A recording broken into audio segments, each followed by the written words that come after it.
네, 시청자 여러분 안녕하십니까. 이국봉 박사의 중국 정치 읽기 이국봉 박사님 모셨습니다. 안녕하십니까. 안녕하십니까. 네, 저희가 지난주에 정말 고민하면서 이 북경 올림픽, 그러니까 베이징 올림픽에 대한 논란, 한복 논란, 쇼트트랙 논란, 뭐 이제 반중 정서에 대한 얘기를 나눠봤는데요. 맞습니다. 사실 댓글 반응이 엄청 뜨거웠습니다. 그리고 사실 저 두려웠잖아요.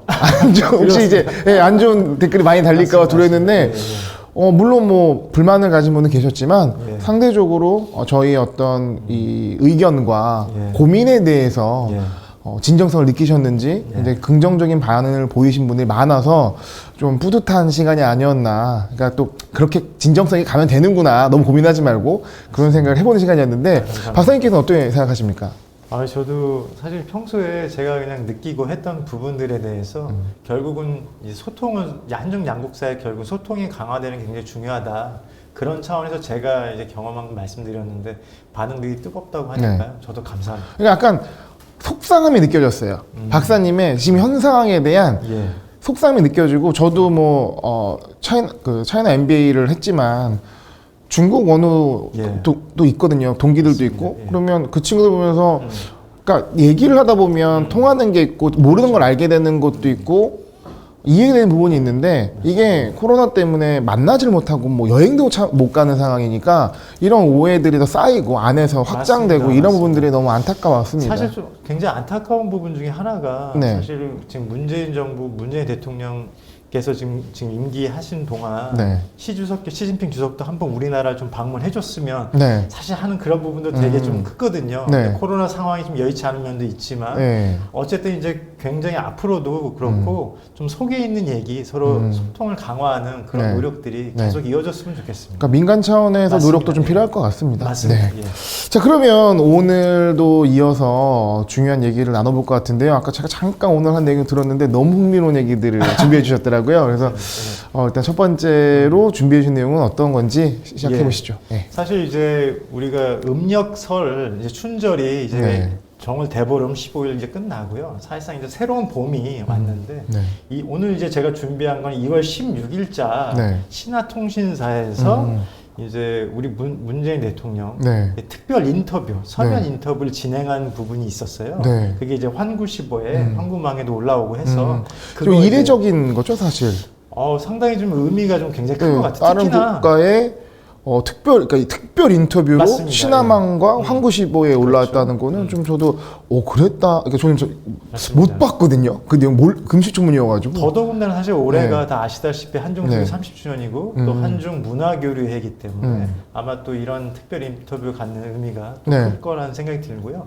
또 하나는 이제 또 2월 16일자, 그러니까 어제죠. 어제 이제 나온 이제 기사 가운데 우리나라 연합뉴스에서 보도된 것이 이제 또 중국 매체에서 소개가 됐는데, 그건 뭐냐면은 이제 5월 하순경에 이제 미국의 바이든 대통령이 일본에서 열리는 쿼드 정상회의 그걸 마치고 자연스럽게 우리나라를 이제 처음 이제 방문하겠다 이 내용인데, 그 일정을 공개를 한 거죠. 근데 그 일정과 관련돼서 우리나라 외교부하고 미국 외교부가 지금 얘기를 하면서 사실 이제 그 시점 자체가 우리나라 차기 대통령 이제 선거하고 5월 9일날 취임을 하시잖아요. 사실상 첫 번째 이제 정상회담이 될 가능성이 누군진 모르지만 취임할 그 차기 대통령의 정상회담, 그것도 한미 정상회담. 그리고 거기다가 또 이제 미국 대통령이 직접 우리를 방문하는 거잖아요. 그렇죠. 먼저 왔네요. 먼저 방문하는 거니까 그런 측면에서도 이게 2월 12일자 보도된 이 두 가지 소식이 어떻게 우리가 좀 이해할 수 있을까? 중국 매체의 소식, 그 보도된 내용 통해서 한번 살펴보자. 언뜻 또 이게 쿼드 회의 이후에 오는 거라 굉장히 좀 중국에서는 미묘한 감정을 갖고 있을 것 같은데요. 일단 첫 번째 말씀하신 이 문재인 대통령 서면 인터뷰 내용을 어떤 내용인지 너무 궁금합니다. 사실 오늘 이제 이 화면 보시면 알겠지만 2월 17일째 여전히 우리 참고 소식만 한국망도 보면 아무래도 지금 동계올림픽 소식이 아무래도 메인이잖아요. 푸른빛에 설원 사진이 나오고요. 인민일보에 보면 이제 시진핑 주석하고 이제 프랑스의 대통령인 마크롱이 전화했다는 내용도 있고요. 이런 내용도 있는데 결국에는 평화 속에서 그 네. 물밑에서도 또 각자의 국익과 관련된 부분들 미묘한 얘기도 계속 이제 얘기 나온다라고 네. 볼 수 있을 것 같고요. 그럼 이제 첫 번째 얘기로 들어가겠습니다. 그래서 방금 소개드렸다시피 2월 16일 날 이제 한중 양국은 이제 어떻게 갈 거냐.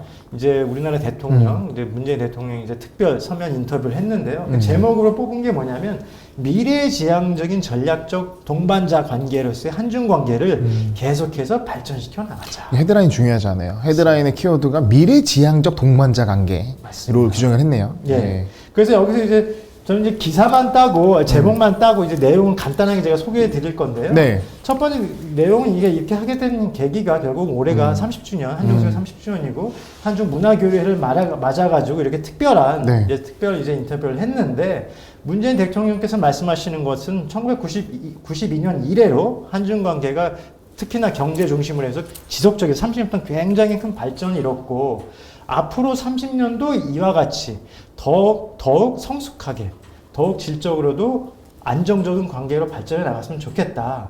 이제 그런 부분이었고요. 특히 이제 한반도 문제와 관련해서도 그래서 양국이 국제적인 지위도 굉장히 높아졌잖아요. 이런 배경 속에서 좀 더 소통을 강화하고 양국의 이제 청년들, 청년들 계층에서도 좀 더 많은 서로 간의 이해와 인적 교류를 통해서 좀 더 이제 안정적인 그런 관계를 만들어 가자. 네. 이제 그게 이제 첫 번째 이제 내용이라고 할 수 있습니다. 그리고 이제 두 번째 이제 내용은 뭐냐면요. 결국 이제 경제적인 측면에서 지금 우리 정부는 특히 중국을 많이 바라보고 있는데 결국은 중국은 우리나라에 있어서 무역의 제일 파트너라는 네. 거죠. 그런 배경 속에서 이 코로나 상황 속에서 아무래도 서로 왕래가 좀 어려운 상황이고 그 다음에 글로벌 공급망이 지금 좀 많이 동요받고 있는 상황 속이잖아요. 이런 상황 속에서 약간의 좀 기대가 들어간 것 같아요. 최소한 기업가들 측면에서만큼은 양국 간에 패스트 트랙이라든지 이런 것들을 조금 더 이렇게 정책적으로 지원해 줌으로써 네. 기업들 사이에서의 어떤 경제 협력이라고 할까 활동은 조금 더 원활하게 네. 순조롭게 좀 해나가면 어떻겠나 이제 그런 얘기들이 좀 나와 있습니다. 네. 그래서 사실상 이제 경제 부분에 있어서 네. 이런 어떤 글로벌 공급망의 그런 부분이라든지 첨단 기술 그런 부분에 누가 더 선점하느냐 이런 부분들은 양국이 공통으로 지금 직면한 위기이기 때문에 이런 부분도 서로가 후보할 수 있는 거, 서로 상호 보완할 수 있는 측면에서는 좀 지원해주는 방식으로 네. 가면 좋겠다. 이제 이게 두 번째 네. 메시지였고요. 또 하나 이제 마지막 부분은 여전히 역시 우리한테 정치적 문제로서 남북관계 포함해 이제 한반도 문제가 중요한데 네. 우리 한반도 문제에 있어서도 결국은 우리 입장에서 우리 정부 입장에서 우리나라 입장에서는 한반도의 이제 비핵화 그 부분에 대해서는 절대 그 포기할 수 없는 부분이고 그다음에 한중 남북 관계가 이제 좀 더 한 단계 더 높게 이제 그 평화로운 번영의 그런 관계로 가는 데 있어서 우리 정부는 더 노력할 것이다. 네. 그다음에 미국과의 관계에서도 미국과 북한의 관계 정상화하는데 그런 데 있어서도 노력을 게을리하지 않겠다.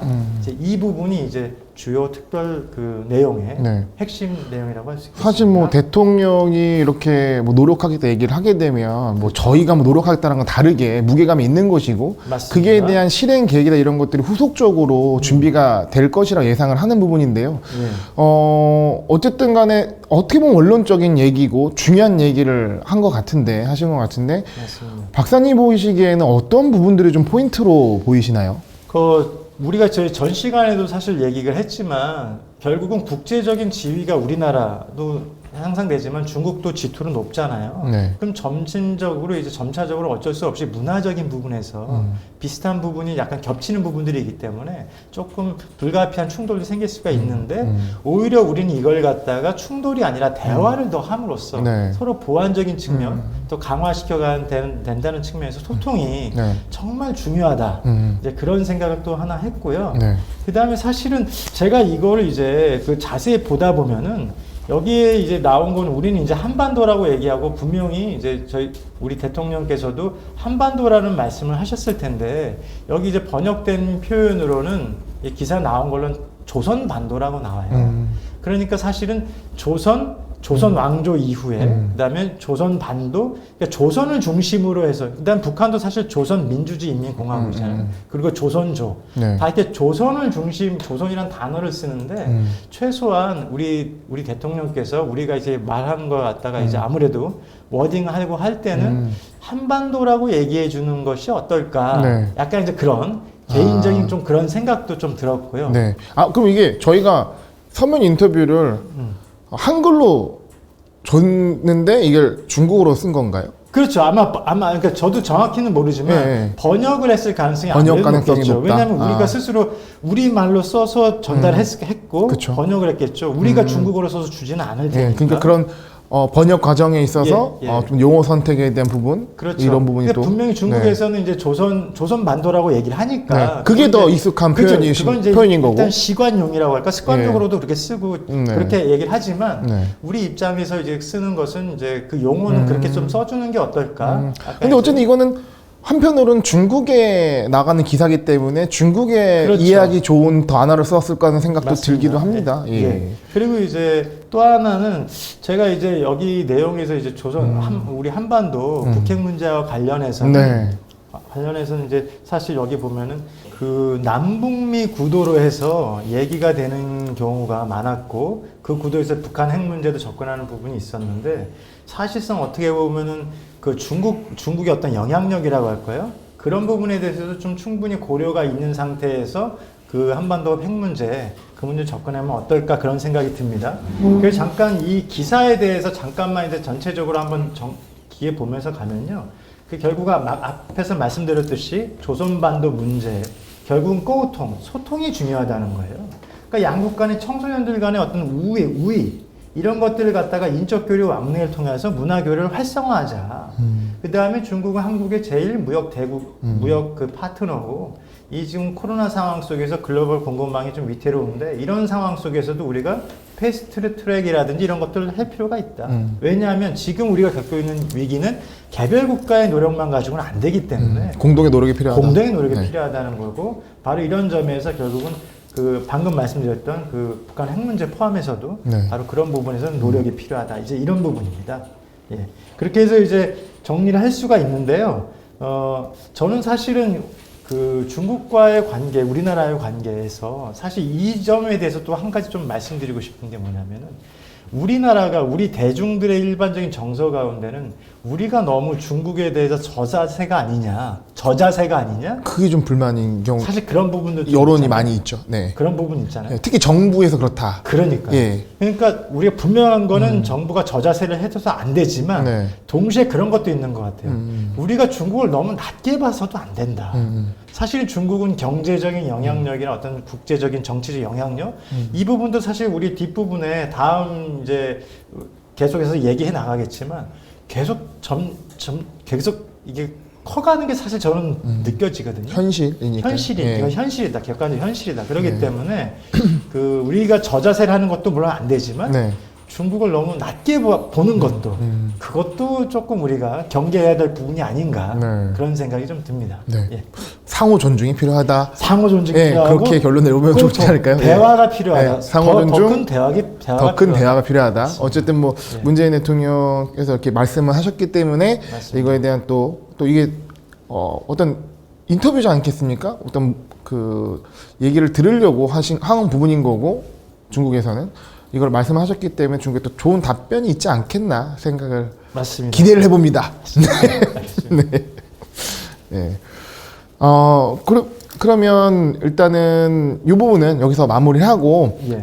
다음 시간에 아까 말씀하셨던 예. 5월 16일이요? 그게 이제 5월 하순. 5월 하순에 예, 5월 하순경이 이제 네, 미국 있을 그 바이든. 빅 이벤트에 대한 중국의 어떤 입장을 내고 있는지 그렇죠. 한번 살펴보도록 하겠습니다. 일단은 박사님 얘기해 주셔서 감사합니다. 감사합니다. 네.